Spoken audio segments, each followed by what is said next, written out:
Bonjour Lucie. Bonjour Maëline. Elle était vraiment chouette cette visite de l'église.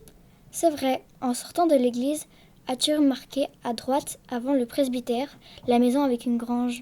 Non, ce devait être une ferme. Eh bien, pas vraiment. C'était le premier bâtiment scolaire du village. Il y avait 70 à 80 enfants qui s'entassaient dans une salle de classe en hiver surtout. On la voit bien sur cette carte de Pop et on situe sa construction entre 1850 et 1879. Autant d'enfants dans une classe en hiver, c'est pour rester bien au chaud. Peut-être, mais en été, les enfants travaillaient très souvent dans les champs pour aider leurs parents. Peu d'entre eux allaient alors à l'école.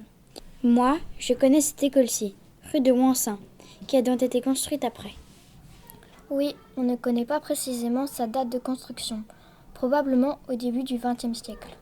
C'est le bâtiment derrière celui qui se trouve à rue. Et cette maison qui donne sur la rue était le logement de l'instituteur. Il y accédait par cette grille donnant sur le jardin. C'est une très belle maison pour le maître d'école à cette époque, tout près de son travail en plus. Et derrière cette maison, avant l'école, se trouvait l'entrée de la maison communale. Une seule pièce en réalité. Oui, mais importante pour la bonne administration du village. Mais dans les années 1930, il fallut effectuer des travaux dans l'école. Alors, la classe fut installée dans l'épicerie au coin de la rue plus bas. Regarde cette photo. Mais il n'y a plus d'élèves dans cette école maintenant. Depuis bien longtemps, car il y avait une école communale à Grand Allais. Et quand Petit Allais a fusionné avec Grand Allais en 1964, j'imagine que la plupart se sont rendus là-bas. Le bâtiment sert toujours. Je vois souvent beaucoup de voitures dans la rue. C'est parce qu'une association, les Amis Réunis, a repris les locaux. Les anciennes classes ont été transformées en une grande salle de fête du village.